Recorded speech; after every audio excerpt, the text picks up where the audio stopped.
โดยปฏิบัติตามบทบันทึกการหัวมือระหว่างห้องหมอศูนย์กลาง103กองทัพประชาชนลาวและวิทยาคารการแพทย์กองทัพประชาชนเวียดนามในท้ายเดือนกรกฎาคม2026อยู่ที่ห้องหมอศูนย์กลาง103กองทัพประชาชนลาวได้จัดพิธีเซ็นบทบันทึกการหัวมือระหว่างห้องหมอศูนย์กลาง103กองทัพประชาชนลาวและวิทยาคารการแพทย์กองทัพประชาชนเวียดนามโดยมีสหายพลจัตวาคำแพงภูมิมาแก้วหัวหน้ากรมเสนาหักกลุ่มใหญ่พลาธิการกองทัพประชาชนลาวสหายพลจัตวาห้องศาสตราจารย์ปริญญาเอกแสวงไสดาราศาสตร์หัวหน้าการทหารห้องหมอศูนย์กลาง103กองทัพประชาชนลาว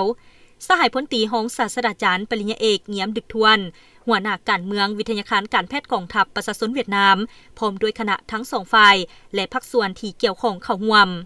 การเซ็นบทบันทึกในครั้งนี้ก็เพื่อเป็นการหัวมือช่วยเหลือด้านการแพทย์ของกองทัพประชาชนเวียดนามในการช่วยเหลือรับเอาพนักงานห้องหมอศูนย์กลาง103กองทัพประชาชนลาวฝึกอบรมวิชาการด้านเทคนิคห้องวิจัยเวียกงานการปลูกถ่ายไข้หลัง